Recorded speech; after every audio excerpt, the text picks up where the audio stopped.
Hello, welcome to Universities UK Innovation and Growth webcast. I'm Greg Wade.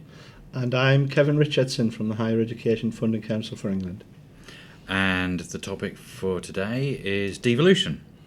And the first question I have to you, Kevin, is devolution relevant to all universities? Because I think some universities don't necessarily see it as a priority.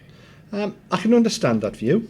I think the answer depends very much upon, in some respects, where you are in England and what type of university you are.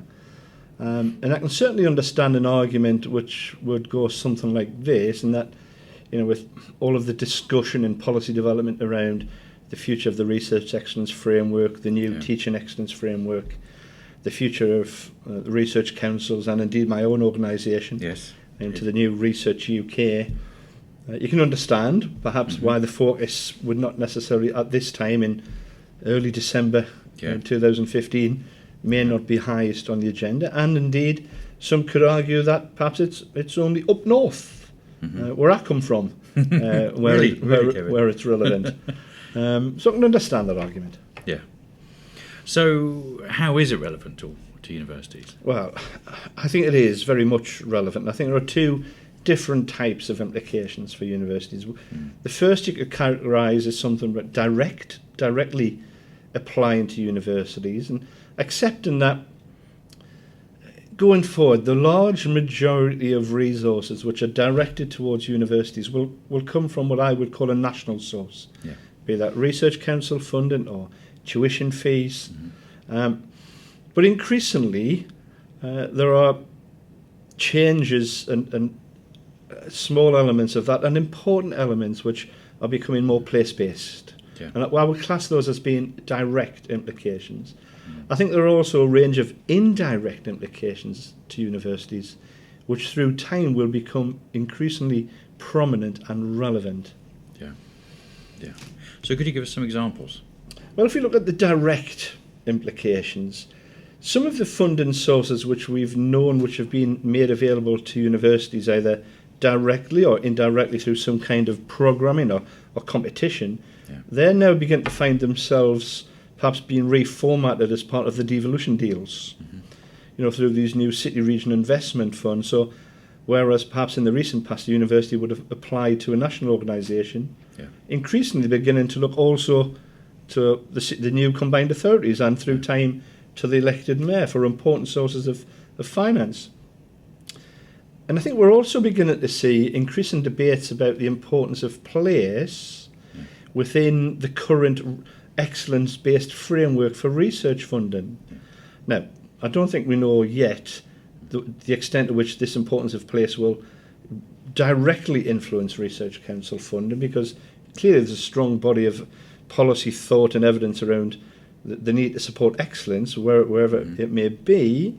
But when we look at some recent investments which the government has made, clearly they were directed to a particular place as well as being excellent. Now, I think this is a tension we're likely to see as the devolution agenda rolls forward. And I think that perhaps the first evidence of that is the documentation around the new science and innovation audits, where, depending upon which side of the looking glass one is inspecting that document, you can see an emphasis on excellence.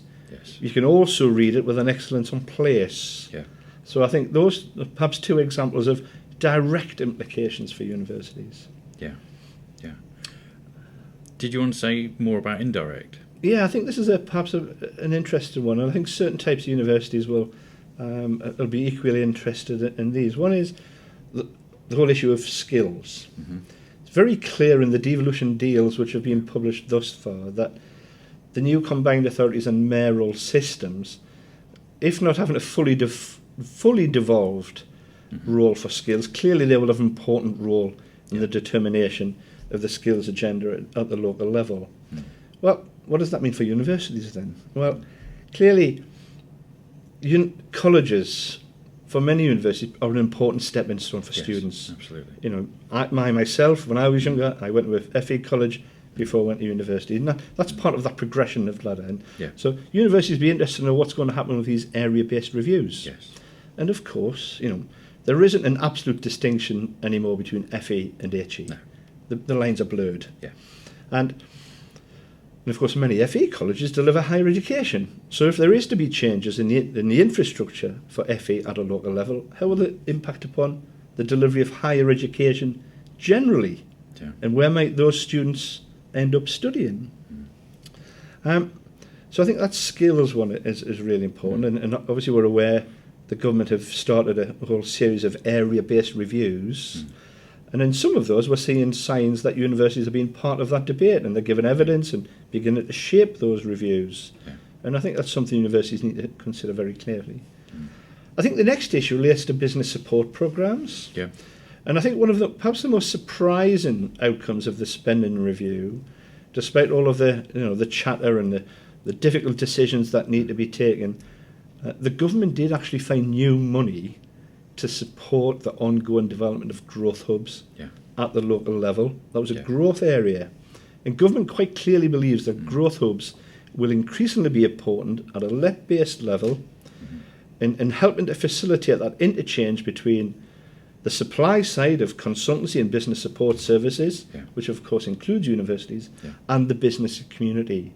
Now, we know in some parts of England that universities are actively engaged in designing the growth hubs and being important suppliers. And in a limited number of places, actually delivering, being a main partner.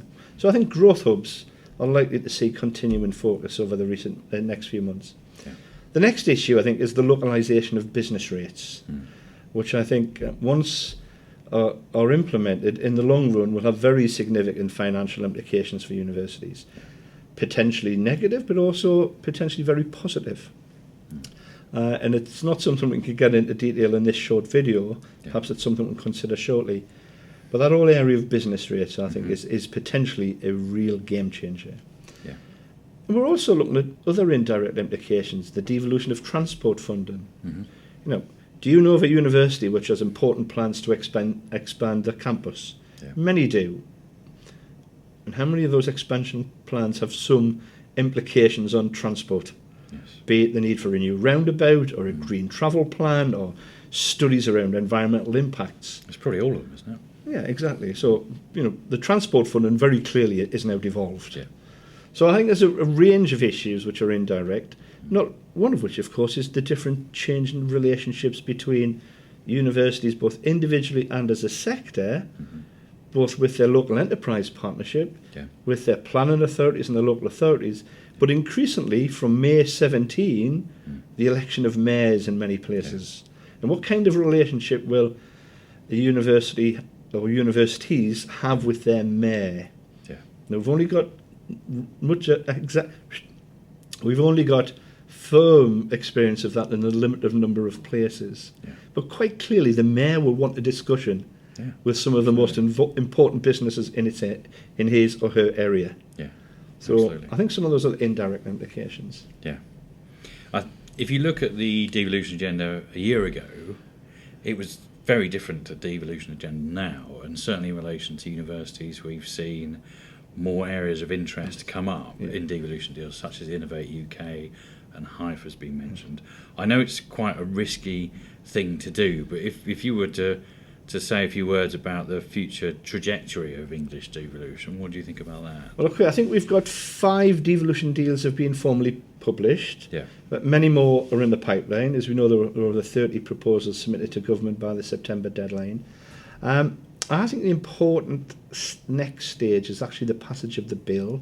Mm-hmm. The devolution bill has sailed through the House of Lords, Yeah. has gone through the House of Commons committee system very quickly, and it's already at report stage. It's just waiting for its report day. And I think the bill will be receive royal assent early in 2016, which will then give the Secretary of State powers to devolve functions. And a very flexible bill, very much the most enabling of enabling legislation. Yeah. And I think we're likely to see a flurry of devolution bills in the early new year and towards the summer. Yeah. So the argument that is it's only about the north, I think now it will be shortly be debunked. Because if devolution isn't with you now, it'll be coming to you very shortly. Excellent. Well, thank you, Kevin, for quite a convincing list of reasons why universities should pay attention to devolution. Okay, thank you. We'll be posting this on the UK YouTube website, and if you have any comments, please do post them. But until then, it's good night from me. And it's good night from him. Thank you.